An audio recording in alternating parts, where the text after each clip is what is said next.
Welcome to the Unlock 360 podcast, where education leaders share how they're turning vision into action, one system, one school, and one student at a time, because strong systems give every learner a better shot at success. Welcome back to Unlock 360 Season 4, everyone. I'm your host, Wendy York Davoud, and joining us today, we have a very special guest from not too far away from the studio, Dr. Sam Bonsu Jr. He is the principal of Krum High School for the Krum Independent School District here in Texas, not too far away from the studio here in Fort Worth. Welcome, Dr. Bonsu. Well, hello. Thank you, Wendy. Thank you for having me. It's a pleasure to be here today.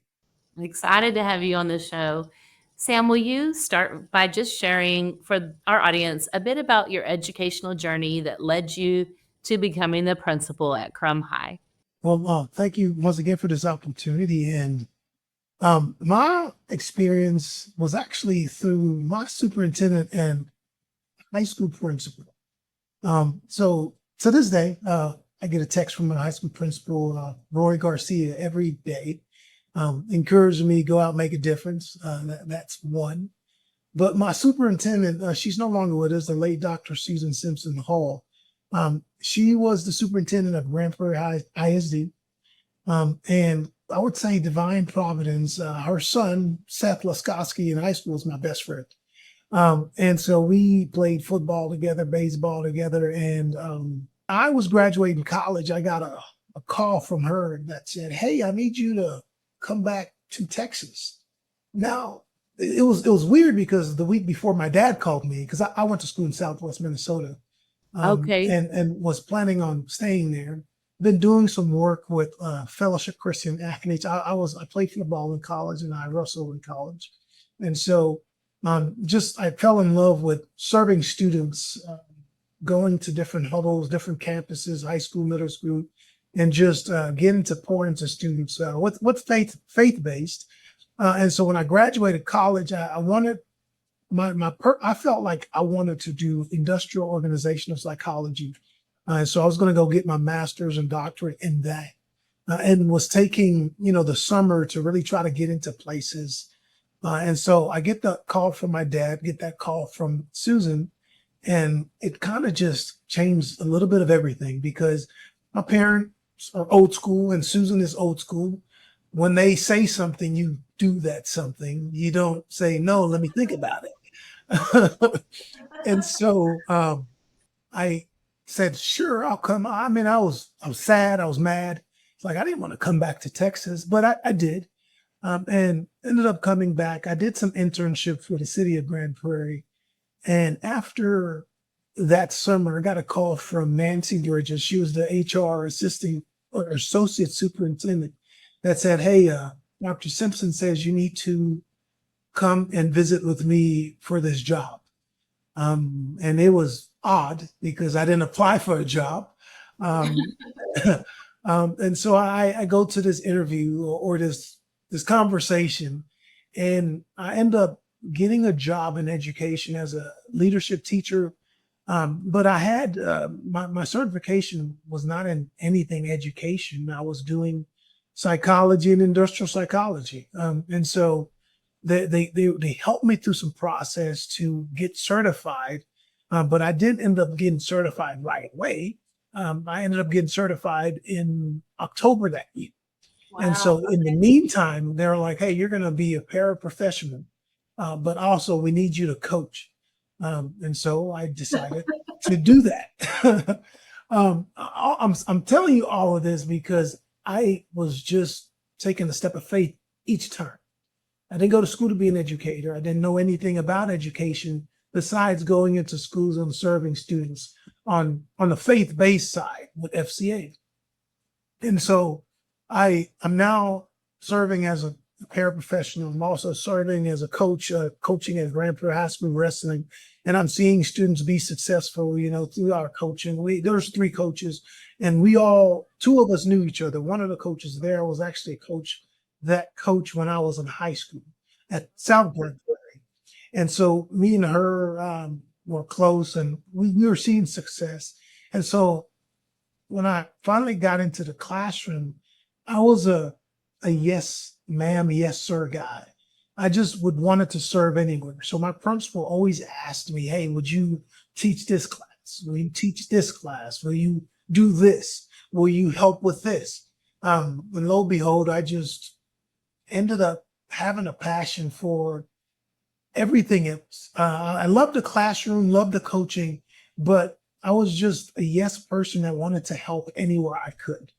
And so my superintendent, Susan, who was also almost a surrogate mother, because we spent Christmases together, Thanksgivings together. Okay. We were super close. Our families were. Told me, hey, you need to go get your master's. Well, my dad said the same thing. My dad had his doctorate, had his master's. And so I just kept hearing the same thing. Go get your master's. It doesn't matter what you want to do, just have it. Yeah. So I think I know where this is going because you say yes and you also listen to them when they tell you to do stuff. Yes, ma'am. That's exactly where I'm going. And so these aren't requests; these are loving demands, right? Which in the long term serves me well. But yes, yes, ma'am, yes, sir, I'll do that. So I go get my master's. I go to Dallas Baptist University, and I tell you, this is an amazing place to get an education because not only, as an individual faith, I got to see that perspective, but the application of seeing people that I truly enjoyed teaching me, mentors that I would say, also work in public sections, public schools, to serve students, to see them become who they are. It was amazing. And so I went to DBU and I was like, man, I could see myself being that type of principal. I would love to be that principal that lives unapologetically to put students first, but has their faith, their expression in a way that encourages anyone that they come across. And so, matter of fact, Tam Jones was my instructor that to this day I keep in contact with, that was just instrumental. So I go do my master's. As soon as I get done with my master's, Susan and my dad are like, hey, you should probably get your doctorate. And then, and over the course of this time, you're just getting inundated with all of this information that becomes knowledge, that becomes wisdom. And you're like, you know what? I do see myself serving a classroom, serving an alphabet as an assistant principal, serving a department as an assistant principal. So I get this job. I didn't apply for it as an intern, assistant principal intern at a young women's leadership academy. Okay, so mind you, I'm a male, and this is a school full of young ladies, 1,200, 1,100 young ladies, Wow. Okay. middle school to high school. And it was the best experience I ever had. I grew so much, understanding young ladies, but then also how to serve in spaces that I didn't necessarily understand, because I didn't understand young ladies' hormones and just the growth that was happening, the trickling from Yeah. sixth grade to 12th, right? And so Yeah. it's very specific. And so, I mean, I just grew and grew, and I got a call in the middle of that year from Lorimer Armstrong, the principal at Grand Prairie High School. It's like, hey, I want you to become an assistant principal officially before my internship is over. And I was like, sure, why not? um, and I share that because Lorimer Armstrong, he's no longer with us. He passed away in December 2017 with a cancer. However, he was the reason why I wanted to be a principal, along with Roy Garcia. He mentored me. He encouraged me. He was a servant leader. He uplifted anyone that came in contact with him. And his vision was that I can get you to whatever you want to get to. Just give me a chance to push you to that. And it is why I get to be part of that, along with Roy Garcia, my high school principal. He always encouraged so much out of individuals. And so for me, growing up, not necessarily wanting to go that path, when my eyes were open to the path, I sprinted towards it. And now I get to serve as the high school principal here at Krum. And my life vision is to add value and encourage every individual to walk in their purpose. I do that through loving them, learning who they are, serving them, and then leading them to that space. So how did I get here? It was a lot of people pushing and encouraging me and also modeling the expectation that I have for myself today. Oh, that's awesome. And I did come across that principle, I guess, or core belief of love, learn, lead, serve, and lead. Now, did that come from your experience over time? Did that come specifically from those principles that you really looked up to? Tell us where that came from. It's a great question. That is over time. Um, Over time, initially, it's even crazy. It used to be CASPR, communication, accountability, service, professionalism, relationships. And Oh, okay. after this is year number 10 in administration, after being so methodical initially, right? Hey, these are the things I want to be good at. You learn that those things they're going to happen, but what really, really, really matters to serve people is that you love on them. True. Everybody wants you to meet them right where they're at. Loving who they are, the individual, the good, the bad, the indifferent. And servant leaders' heart isn't to manipulate you to do what I want you to do. Right. It's to serve you right where you're at, not with anything desiring for myself. I want to love on you, serve you for who you are. Love, learn, serve, and then lead you to where we are all agreeing we want to go towards. And for us and our campus is that, students are not just the future, they are the reason we do what we do. And we want to get them to where they need to go, their dreams, their visions, what Yeah. they dream of, we can help push them towards. That's beautiful. I love it. And I'm guessing that you may be familiar with The Servant Leader, the book, The Servant Leader. Yes, ma'am. This is one of my favorites. It's Yeah. now which one? Because there's the one by G. Greenwell. There's one by the original one. I think is probably the one you're referring to. I'm hoping you're going to jog my memory because without looking it up, I'm going to have a hard time saying who the author was. I'm seeing him because I probably have it right back here, but I won't deviate. Yeah. But is it a green book? I'm thinking no, now you're gonna make me look this up. Let's just know. Okay, the one I'm thinking of is The Servant, James C. Hunter. A simple story about the true essence of leadership. So quite a journey that you've had, and now you said 10 years now in administration? Yes, ma'am. Yes, ma'am. But you just recently joined Krum Independent School District. I did. I was the principal at Burleson Collegiate High School and Burleson Independent School District. Okay. And I would say I've been tremendously blessed. My superintendent there was my deputy superintendent when I was in high school in Grand Prairie, Wow. South Grand Prairie. Yeah, and so he recruited me to come work there, and I honestly, I loved it. I was probably never going to leave that district. I say that until my wife and I were expecting, and we live in Roanoke, so I was driving to Burleson, and I-35 is a parking lot. So it took me an hour and 20 minutes to get to work, just one way. And so when we were about to have our baby girl, it became apparent that I needed to be closer home. Yeah. And so when this opportunity presented itself, I jumped on it because it was the thing that I enjoy. I love high school. I love high school students. I love high school teachers. High school it's a world in itself. And there's so many opportunities to serve and lead and love and learn the people in this building. I mean, we have something going on every day. Uh, each day is different. So yes, 10 years, this being year one at Krum High School. Okay, that's awesome. So now you're a little closer to home.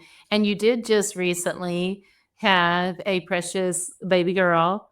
Yes, yes, yes. How do you serve as a high school principal and a father and a husband and all the things? How do you balance it all? Oh man. I was blessed with not doing it right the first time when, one, let me go back. I Okay. had bad habits, horrible habits. I lived at the school Monday through Sunday. And, I was not married. And so didn't have a family. And so it was easy to do. Dr. Bonsu, so you were literally the person the kids think we are, the one that doesn't, that like you live there. I lived that. I lived that. That's what I was doing. And it was actually during my doctoral program, Dr. Crystal Cross, who modeled and taught me balance and making sure that you didn't take work home that did not need to go home. And what I mean by that is there are certain things that you do when everyone is off of campus, whether that's emails or there are certain components of the principal job that you just need time with people without interruption. And then there are certain things that you need to do out and about, whether you're in classrooms, and just understanding different components of what you can do. And then there's teaching folks, whether it be administration, your superintendent, different components, boundaries of what you are willing to do and willing not to do, respectfully, not to sound like you won't do it. It's just you will do it in certain time frames. And so one of my parameters or my pyramid that I learned from Krista Cross and another superintendent I worked for, Dr. Ryder Lillian, was God, family, work. And the pyramid of God being at the center, my faith is my number one, my family being number two, because my wife and my daughter and my extended family are those, our friends and family, those that we do life together. They're very, very important to me. And then there's work. Me having this balance and this boundaries allow the people I work with to be okay having the boundaries and the balance. One of the things in education that I learned and I was doing initially, I didn't have boundaries. And because I didn't have boundaries, I'd send an email at Saturday and Sunday, and I expected others to do the same thing back. And that takes away from their families. And so being able to have those boundaries, I work from the time I wake up. My morning is I wake up, have my quiet time, or I wake up at 3:30, have my quiet time.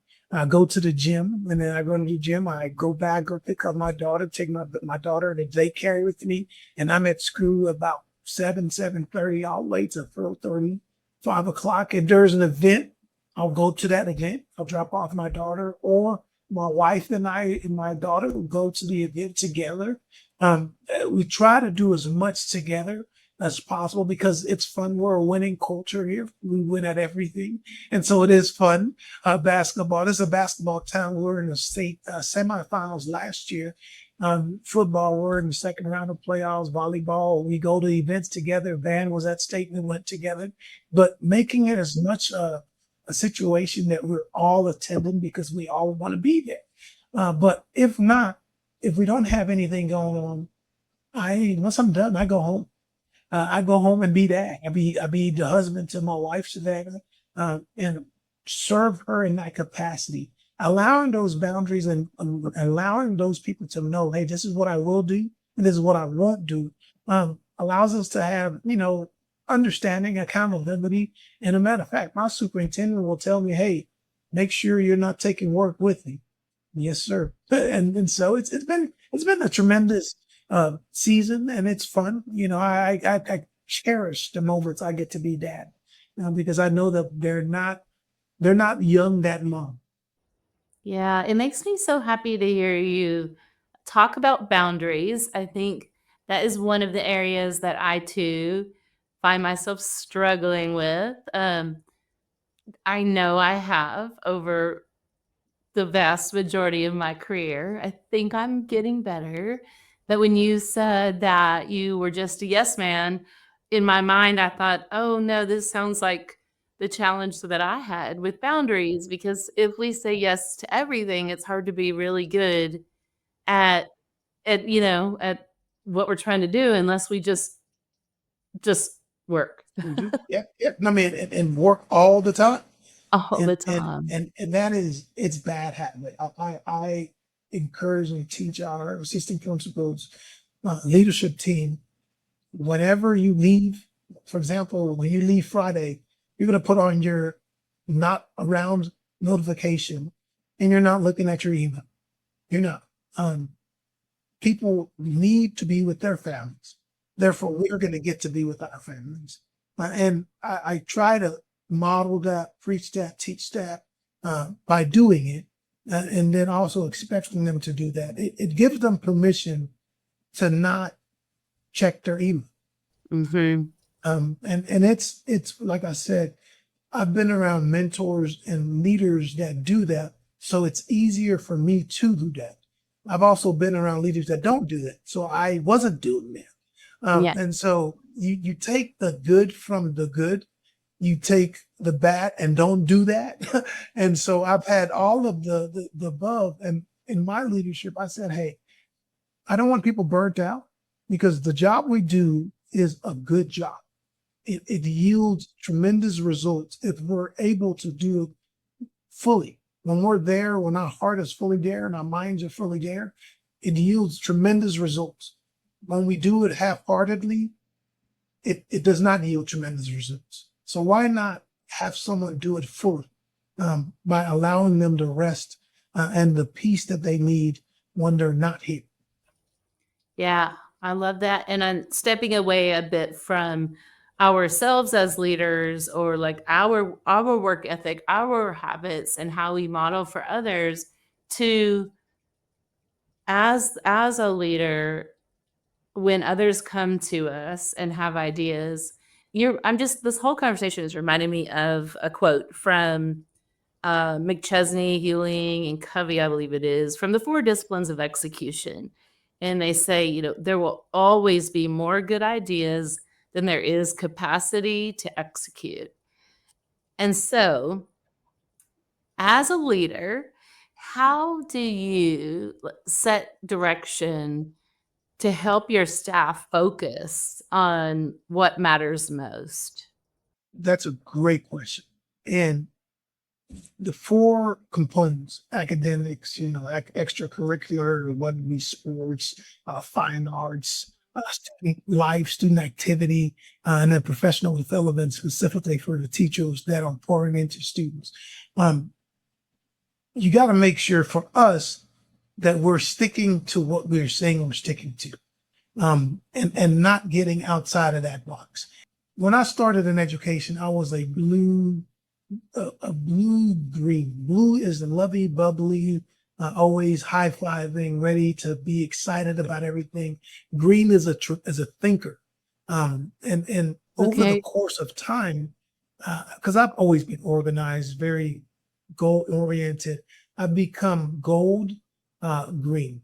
Gold is system focused, system organized, process oriented. Doesn't get off task much. Always looking at the vision at hand. And then green, once again, the thinker. And then other ones I haven't mentioned is orange. Orange is the spontaneous idea person. Okay. Spontaneous, oh man, let's do this. And they are good at it. They throw a party out of nowhere and everyone Yeah. shows up. You know what I mean? And so, over the course of time, because of my gold nature, I'm able to redirect back to the goal, redirect back to what it is we say we're doing. If it is specific to academics, does this decision impact what we're saying we're going to do in academics? If it's a no, then we're not going there. If it's a yes, then that's what we're going to do. And then just being consistently always asking those questions. I become redundant when I say what I say, but it is one of the things that in order to have a clear vision is you have to make sure you're regurgitating that vision. You're bringing that vision back to every meeting you have, to every conversation. You're constantly reminding even the students about the vision. And so for me, how do we stay focused on things is by making sure that thing is the main thing and not doing 10 other things that don't impact that. Mm-hmm. Yes. And you are reminding me of a famous quote from a former colleague of mine, Nancy. If you're listening, shout out to Nancy. She said, redundancy builds fluency. Yes. And Yes. that is super important when it comes to building clarity around what it is that you're trying to accomplish. What would you say is your district's, and granted, I know you're still relatively new to the district, but what would you say is your district's North Star or, the top priorities for Krum Independent School District? It's layered because, just I talk to the superintendent, I would say every day. No, Okay. we work and talk and collaborate about everything. And to put it in a goal term, it seems vague. For example, are you familiar with the UIL Lone Star Cup? Um, Familiar, but but yeah, not just okay. that's So it. Yeah. okay, that encompasses and pretty much details academic success, whether it's UIL academics, um, uh, athletic success, and then fine art success. All Okay. everything under the UIL. And so, if your school, ideally, that's the high school, is showing a high showing in those standards, playoffs, academics, are you an A campus? And so we like to talk about that. Man, we want to be the UIL Lone Star Cup campus, a district. Okay. And obviously that's the huge goal. Then you got to start peeling the onion and saying, Yeah. what does that look like as it relates to academics? Well, academics as a campus, we want to be an A campus. We want to be an A campus as it relates to not just the A, but students understanding and being able to master content so that they can leave here to be productive citizens in our country, in our Yeah. society, in our world. And what shows that? Well, our ACT, SAT, college acceptance, CCMR, college career military readiness, when they're getting and moving towards those other opportunities as it relates that are out there. And having a high number of students that are participating, joining different elements of those CCMR components. As you start to break it down, there are different tiers specifically to that. But then also you're talking about the teaching force, right? So the TEA introduced TIA distinctions this past. Well, it's been around for some years. It's new to this district. Okay. And ideally, you either want nationally certified board teachers or you want your teachers to be masters, mentor, teacher along those criteria.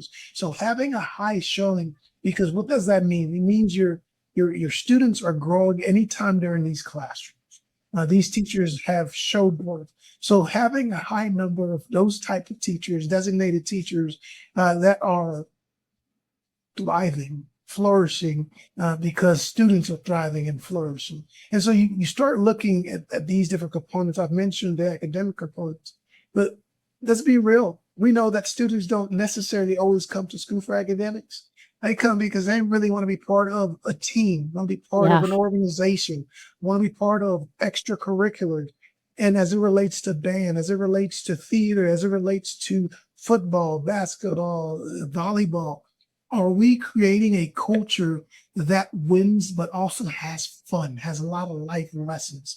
And so, as an athletic department, that's our goal. We want our young men and young women to learn what it means to have success, but also what to do when failure is part of a situation. How do you have success in those moments? So the whole child the goal is, yes, to be a UIL Lone Star district, but winning for each student and allowing that to look different. Okay, yeah. That makes sense. Like what you're getting at is meeting the kids where they are, in that some students may not necessarily be trying to win the academic decathlon, and other students, maybe they're really wanting to win in the area of athletics, and other students, it's for them, it is about making sure that they are highly prepared for college, career, or military. Yeah. We have, I mean, in 2025, we have so many opportunities. And yes, you can't be great at providing all of them, but you can have great systems that allow students to find their greatness within the system. And having, grade A teachers and systems and programs and athletic fine arts departments that are intentional about making champions for students. I mean, it's amazing. We are a 4A high school growing every year. And so we're getting different demands on different opportunities, different sports, different fine arts. And as we grow, we know that we want to champion a different thing for different types of students that we don't even have yet. And so creating that environment, but also with what we have, being really good at that now. Yeah. And so that makes me think about the notion of really developing collective efficacy amongst teachers.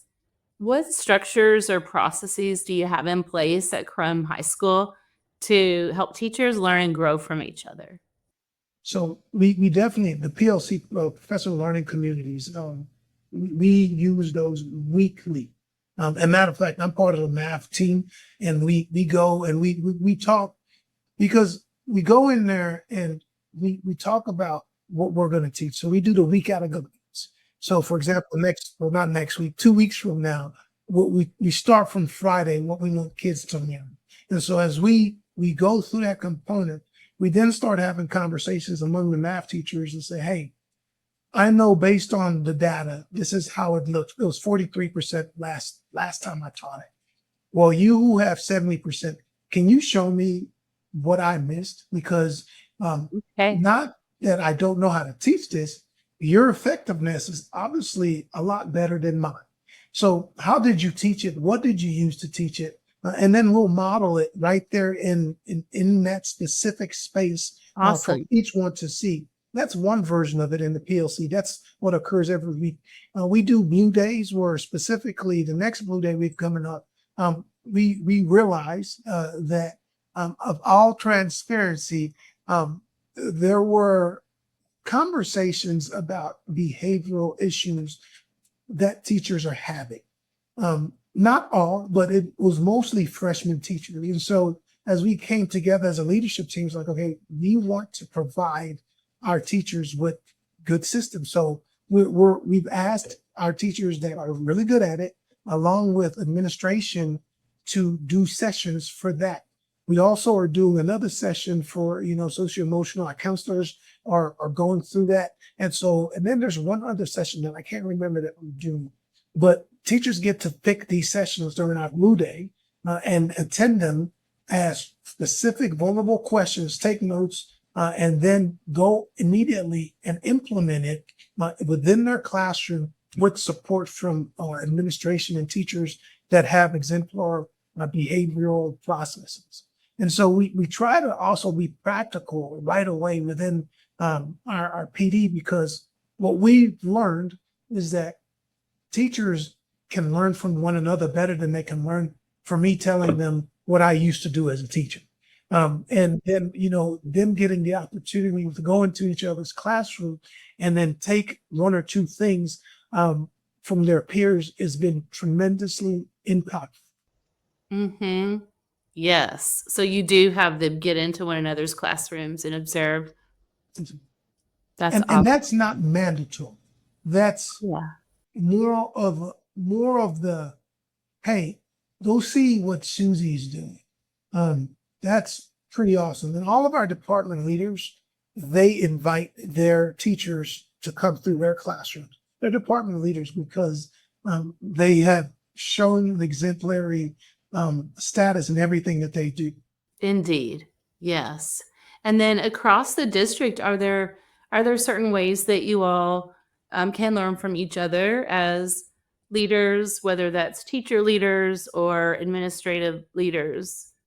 I will say currently every week, no, not every week, every month, we meet with the secondary leadership team, and we collaborate. That's one. The math department collaborates with all the math secondary math twice a month. Now, part of that is we're going through researching new curriculum for math next year. Okay. And so that committee is really working intentionally to see what is best out there for math. English department, because we're one high school Yeah. town, and so it becomes difficult to vertically, horizontally align with middle school. Now we do that, just not consistent. Our English teachers meet weekly with with the English coordinator, excuse me, the assistant principal who was English ELA instructional coach. And we also do partner with Service Center, Region 11, to Okay. provide different elements of training when needed. For the most part, we've done a lot of stuff in-house. We specifically hired Ms. Kercheval, our assistant principal, that's over English, because of her expertise and the things she did with the team when she was in Northwest. And so Oh, nice. we've done a lot of in-house PD specific to that. Yeah. Very cool. Well, thank you so much. You've shed a lot of light onto your journey, onto the amazing things happening at Krum High School and Krum ISD. Is there anything else that you'd like to say about your experience, your reality now at Krum High School, the district that you're serving in, anything at all? I will say yes. Well, once again, thank you for allowing me to talk about my journey and the district, the opportunities here, and just what we are doing. I will say from ISD is 136 square miles. It's a large district. Yeah. However, it's not yet developed. We're building 25,000 houses right now. They're developers that are building Wow. homes. This place will not be the same in 10 years. And so with that, this is an opportunity for families to move in now and experience the growth and see the good things we are doing. And so I love this district. After being here, I realized that it is rural today. It won't be rural next year or in the years to come, but we don't want to lose that mentality of everyone knowing everyone, everyone caring for everyone, and just being the intentional district that people moved here to be known. And so our goal is to continue for everyone to be known and to, although we may have 800 kids, all 800 kids are valuable individuals that we know personally. And so if I'm making a shout out for Krum ISD, is that, hey, don't get here late, get here now. That's awesome. And where can they go if they want to learn more about your high school or your district? I will say go to our district website, that is krumisd.net. And or if you have a question and you would like to reach out, I'll give you my number, which is I have to look down at it because it's my office number is 940-435-7291. And really, we're always available. We're always designed to answer questions. And so definitely, if you want to reach out. And or we could shoot me an email at samuel.bonsu@krumisd.net. That is samuel.bonsu@krumisd.net. Awesome. And the Krum is KRUM. Yes, ma'am. Yes, ma'am. Thank you, Sam. It's really been a pleasure having you on the show today. Before we sign off, I do want to practice gratitude and just ask or build in an opportunity for us to practice gratitude and just ask you, what are you grateful for and why?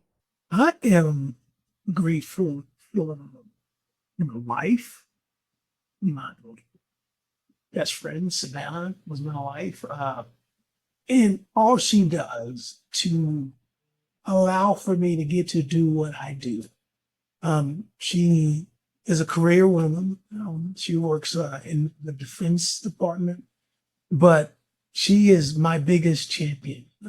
And she encourages me all the time. And her goal is that I get to do what I love doing, which is serve and add value to everyone that I come across. So I'm thankful for her. I And love that. yeah, I'm That thankful sounds for her. amazing. You're amazing, Savannah. Yes, Wow. yes. All right. Well, thank you again, Sam. And thanks to our audience for tuning in. Until next time. Thank you for listening to the Unlock 360 podcast. Follow us on LinkedIn and YouTube and visit leadteachlearn360.com to learn more about us because every school deserves systems that work and leaders who can make them thrive.